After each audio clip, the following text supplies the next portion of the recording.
Hi అండి. Hello. ఈరోజు మా వారు చేపలు తెచ్చారు చూడండి.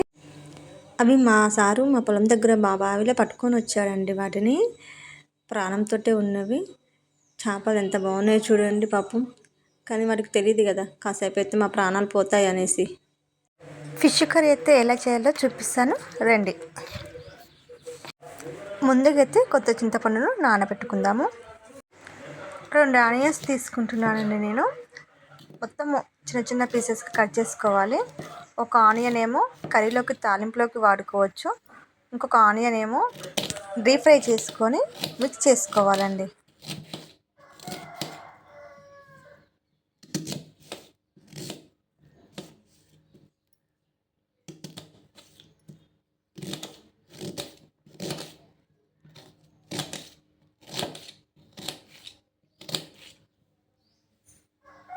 నేనైతే 2 ఆనియన్స్ తీసుకొని చిన్న చిన్న పీసెస్ లాగా కట్ చేసి పెట్టుకున్నానండి.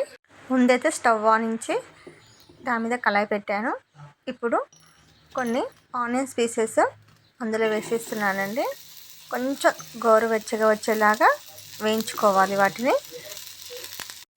ఈ ఉల్లిగడ్డల్లోనే కొంచెం యాలకులు, దాల్చిన చెక్క, షాజీరా, లవంగ అన్నీ యాడ్ చేసుకోవాలండి. ఇవన్నీ యాడ్ చేసుకొని మిక్సీ పట్టుకున్నామనుకో గ్రేవీ బాగుంటుంది. ఏవైతే ఉల్లిగడ్డలు వేయించుకున్నామో వాటిని గ్రైండ్ చేసుకోవాలండి. కొన్ని పోపు గింజలు వేసుకోవాలి. ఇప్పుడు ఆనియన్స్ వేసుకోవాలి. 3 కట్ చేసుకున్న పచ్చిమిర్చి, కొంచెం పసుపు వేసి ఇలా కాస్త కలుపుకోవాలి. 2 రెక్కల కరివేపాకు, ముందుగా గ్రైండ్ చేసి పెట్టుకున్న ఉల్లిపాయ ముద్ద. ఇప్పుడు అల్లం పేస్ట్ వేసుకొని కొంచెం ఇలా కలుపుకోవాలి. ముందుగా తీసి పెట్టుకున్న చింతపండు రసం, 1 గ్లాస్ అన్ని వాటర్ యాడ్ చేసుకోవాలి.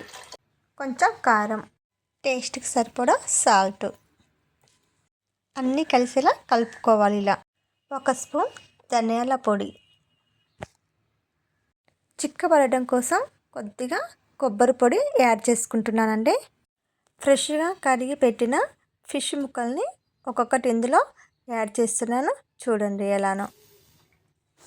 చూడండి ఫిష్ ముక్క ఖరాబ్ కాకుండా నిమ్మలంగా ఇలా కలుపుకుంటూ ఉండాలండి. చూడండి ఎంత చక్కగా కుక్ అవుతుందో ఫిష్ కర్రీ. లాస్ట్గా పైనంగా కొంచెం కొత్తిమీర ఇట్లా యాడ్ చేసుకోవాలి. Fish curry ready. నా కర్రీ నచ్చినట్లయితే నా ఛానల్ని సబ్స్క్రైబ్ చేసుకోండి.